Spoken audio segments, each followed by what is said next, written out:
The machine was standing on a sloping beach. The sea stretched away to the southwest to rise into a sharp, bright horizon against the wan sky. There were no breakers and no waves, for not a breath of wind was stirring. Only a slight, oily swell rose and fell like a gentle breathing, and showed that the eternal sea was still moving and living. And along the margin, where the water sometimes broke, was a thick incrustation of salt, pink under the lurid sky. There was a sense of oppression in my head, and I noticed that I was breathing very fast.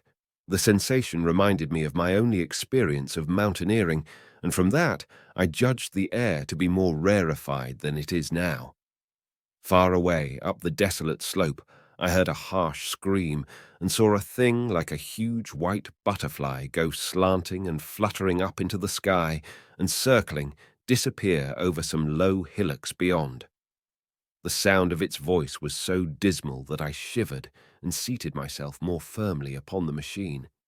Looking round me again, I saw that quite near, what I had taken to be a reddish mass of rock was moving slowly towards me. Then I saw the thing was really a monstrous crab-like creature. Can you imagine a crab as large as yonder table, with its many legs moving slowly and uncertainly, its big claws swaying, its long antennae like carters' whips, waving and feeling, and its stalked eyes gleaming at you on either side of its metallic front?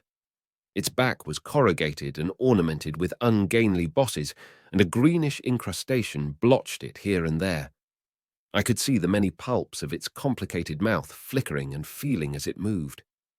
As I stared at this sinister apparition crawling towards me, I felt a tickling on my cheek as though a fly had lighted there.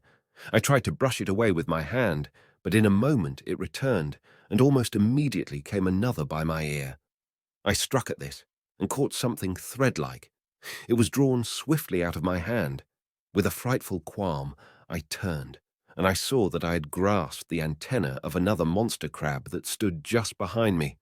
Its evil eyes were wriggling on their stalks, its mouth was all alive with appetite, and its vast, ungainly claws, smeared with an algal slime, were descending upon me.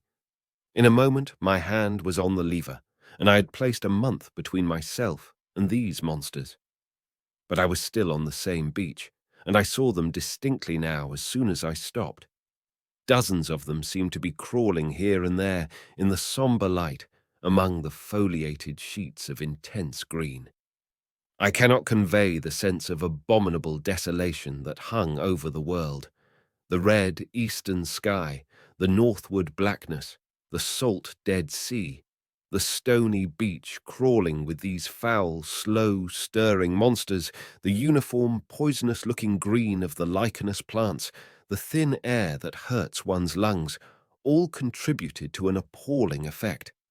I moved on 100 years, and there was the same red sun, a little larger, a little duller, the same dying sea, the same chill air, and the same crowd of earthy crustacea creeping in and out among the green weed and the red rocks.